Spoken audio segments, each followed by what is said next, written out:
Bismillahirrahmanirrahim. Assalamualaikum warahmatullahi wabarakatuh.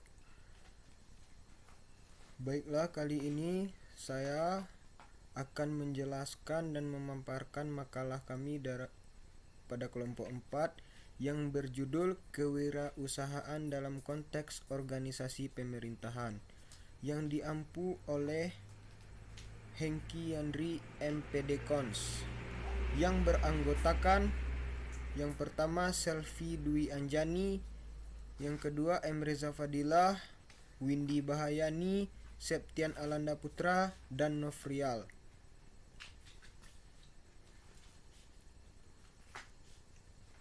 Di sini saya akan menjelaskan atau lanjutan dari penjelasan mengenai kewirausahaan yang telah dijelaskan oleh kelompok 3 mengenai wirausaha.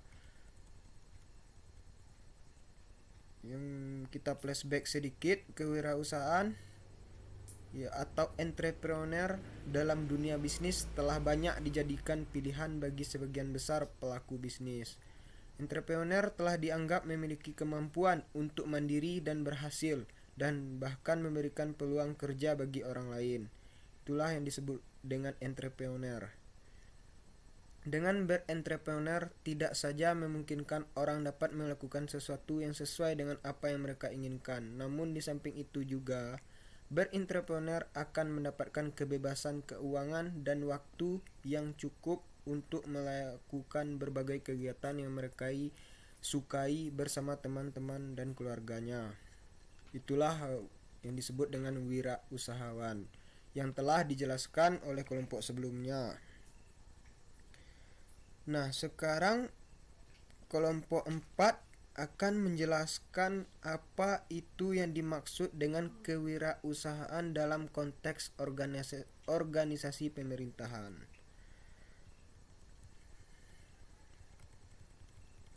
Baiklah.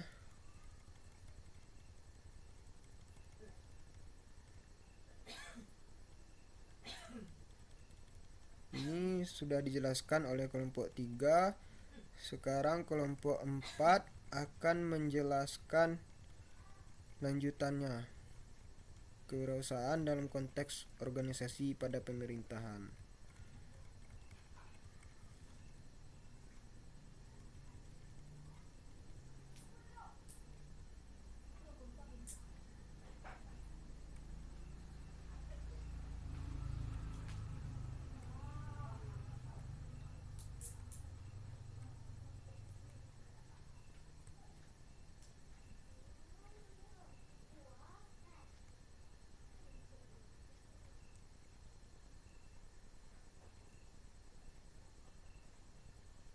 Nah, ini kewirausahaan dalam konteks organisasi pemerintah. Pandangan berwirausaha sekarang tampaknya lebih maju dan memasuki sektor pemerintahan. Itu yang bisa dikatakan dengan konteks. Pemerintah mulai menginginkan pengelolaan aset negara secara wirausaha. Para pejabat dengan segala aparatnya harus bertindak sebagai wirausaha, memperhatikan aspek-aspek ekonomis, untung atau rugi dalam menjalankannya, mengelola aset negara. Pemerintah mulai mengurangi subsidi yang makin lama terasa semakin merongrong keuangan negara. Jadi istilah wirausaha ini pun berlaku pula di dalam jajaran pemerintahan. Wirausaha pemerintah ini berpijak pada pengertian wirausaha yang dikemukakan oleh James Bussey sekitar tahun 1800. Yang mengemukakan wirausaha di dalam konteks pemerintah di sini adalah memindahkan berbagai sumber ekonomi dari suatu wilayah dengan produktivitas rendah ke wilayah negara produktivitas lebih tinggi dan hasil yang lebih besar. Dengan kata lain, seorang wirausahaan menggunakan sumber daya dengan cara baru untuk memaksimalkan produktivitas dan efektivitasnya. Pemerintah wirausaha akan menekatkan diri pada pelanggan Oleh sebab itu, pemerintah ini harus memiliki customer satisfaction intelligence, mencoba menyelidiki bagaimana layanan yang diberikan oleh karyawan Pemda kepada publik, bagaimana layanan di kantor polisi, layanan PDAM, PLN, dan lainnya.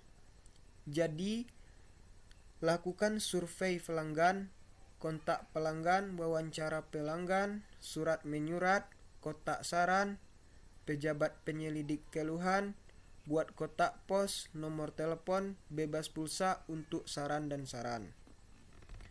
Kemudian perlu dilakukan pelatihan, bagaimana cara karyawan memberi pelayanan yang baik terhadap pelanggan.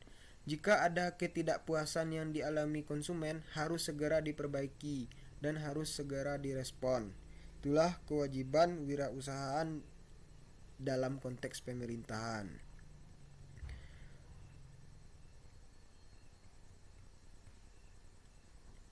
Kewirausahaan di lingkungan organisasi pemerintah mulai populer pada tahun 1992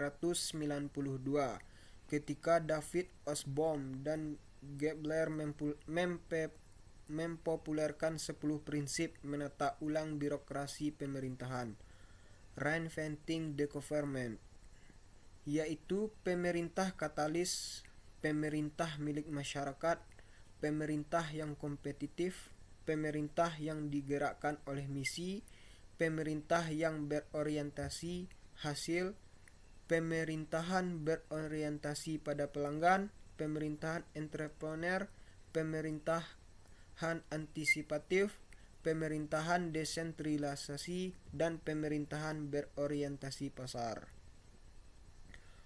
Osborne dan Gebler menawarkan 10 prinsip pokok penata ulang birokrasi, yaitu yang pertama, dominasi pemerintah dalam penyelenggaraan pelayanan publik harus segera diakhiri atau setidaknya dikurangi untuk selanjutnya secara bertahap diserahkan kepada sektor non-publik masyarakat.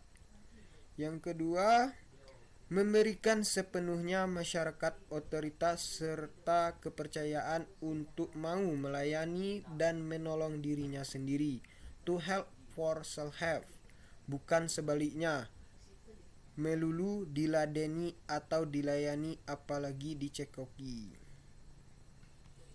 Itulah yang kita lihat seperti yang sekarang. Yang ketiga, birokrasi harus segera dibersihkan dari praktek dan intervensi banyak kepentingan partai politik penguasa. Juga bentuk dan praktek monopoli yang sering dianggap sah harus segera diakhiri, kecuali benar-benar dimaksudkan untuk melindungi hajat hidup rakyat banyak atau semata keberpihakan terhadap mereka yang tak berdaya. Yang keempat, rumusan kebijakan, tujuan dan sasaran yang jelas, dengan memberikan kesempatan kepada setiap elemen pemberi pelayanan untuk merumuskan sendiri langkah dan aturan teknis pelayanannya. Yang kelima, pemerintahan yang berorientasi kepada hasil, bukan input atau masukan. Intinya, jadikan kinerja bukan semata input atau proses sebagai tolak ukur penilaian dan pendanaan setiap program. Yang keenam, pemerintahan yang berorientasi pelanggan, memenuhi kebutuhan pelanggan, bisa membaca rakyat, bukan birokrat, dengan mendengarkan suara dan aspirasi rakyat, termasuk keluhan dan kritik pedas mereka sekalipun. Selanjutnya, pemerintah antisipatif melalui upaya pencegahan daripada mengobati. 9. Membangun pemerintahan desentralisasi dengan memberikan wewenang untuk mengambil keputusan kepada lebih banyak orang yang memungkinkan lebih banyak keputusan dibuat pada tingkat ini terdepan pemberi pelayanan. Ke-10, pemerintahan berorientasi pasar dengan mendongkrak perubahan melalui pasar. Birokrasi harus diubah dari pendekatan program menuju pendekatan pasar, dari pendekatan instruksi menuju pendekatan insentif. Nah, di antara ke-10 prinsip penata ulang birokrasi tersebut terdapat 2 prinsip yang relevan dengan bahasan modul mengenai kelompok 4, yaitu wirausahaan dalam konteks pemerintahan, yaitu prinsip ke-7 dan prinsip ke-10. Prinsip ke-7 yang saya jelaskan sebelumnya ialah pemerintahan yang entrepreneur, ialah pemerintahan yang bisa menghasilkan ketimbang membelanjakan. Pesan penting yang tersirat dari prinsip ini bahwa organisasi harus dijalankan dalam perspektif investasi. Menurut Osborne dan Gebler, istilah investasi tidak dimaknai secara sempit sebagai cara mendatangkan uang, akan tetapi harus dimaknai sebagai aktivitas-aktivitas yang berkenaan dengan menyimpan. Yang kedua, prinsip yang pada nomor 10, pemerintahan berorientasi pasar, mendongkrak perubahan melalui pasar. Intinya, cara kerja birokrasi harus diubah dari pendekatan program menuju pendekatan pasar, dari pendekatan instruksi menuju pendekatan insentif. Pada bulan Mei tahun 2001 lalu, pejabat dari tingkat pusat dan daerah menghadiri seminar untuk membahas penerapan berbagai elemen penata ulang birokrasi pemerintahan, sebagaimana disarankan Osborne dan Gebler melalui good governance, tata pemerintahan yang baik. Tetapi hampir semua kesimpulan yang diambil dapat diaplikasikan pada semua tingkat pemerintahan. Seminar tersebut merekomendasikan prinsip-prinsip good governance bagi pimpinan pemerintahan sebagai berikut. Yang pertama, partisipatif, yaitu kepemimpinan yang mendorong bawahannya untuk menggunakan haknya untuk mengemukakan pendapat dalam penyusunan kebijakan organisasi langsung maupun tidak langsung. Keterbukaan. Yang keempat, responsif. Yang kelima, kesetaraan. Yang keenam, visi yang strategis. Yang ketujuh, efektif dan efisien. Kedelapan, profesionalisme. Yang kesembilan, memberikan layanan yang mudah didapat, cepat, teliti, dan terjangkau. Murah, akuntabilitas, yaitu kepemimpinan yang dapat memperkuat dan mempertanggungjawabkan para pembuat keputusan organisasi pada semua aspek politik, keuangan, dan anggaran. Ke-10, pengawasan. Nah, melalui penerapan ke-10 prinsip tersebut diharapkan sistem pengelolaan pembangunan berkembang ke arah yang lebih baik melalui wirausaha. Hal yang lebih diutamakan tentunya berkenaan dengan pengembangan modal manusia sesuai dengan tingkatan manajemen pemerintahan pertama. Melalui pengembangan modal manusia, hal yang perlu diupayakan tersebut ditujukan pada penciptaan budaya kewirausahaan melalui pelatihan siswa dari berbagai disiplin dan pada tingkatan pendidikan yang berbeda, termasuk pekerja, masyarakat, atau orang-orang bisnis atau wirausahaan. Yang kedua, perhatian untuk meningkatkan akses pendanaan bagi upaya-upaya wirausaha yang meliputi implementasi mekanisme dan jejaring bagi pengusaha guna akses kepada sumber-sumber pendanaan yang dibutuhkan untuk pelaksanaan proyek yang akan dikembangkan.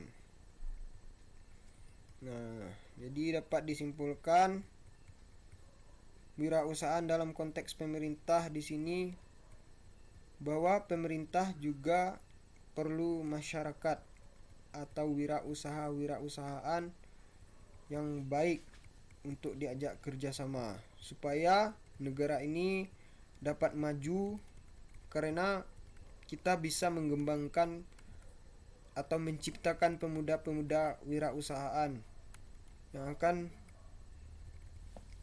membesarkan nama Indonesia tersebut atau negara kita ini. Nah, itu sekianlah penjelasan dari kelompok 4 mengenai wirausahawan dalam konteks pemerintahan. Sekian penjelasan dari saya. Lebih dan kurangnya saya mohon maaf, supaya dapat dimengerti saudara dan saudari yang menontonnya. Baiklah, kali ini saya tutup dengan wabillahi taufiq wal hidayah. Wassalamualaikum warahmatullahi wabarakatuh.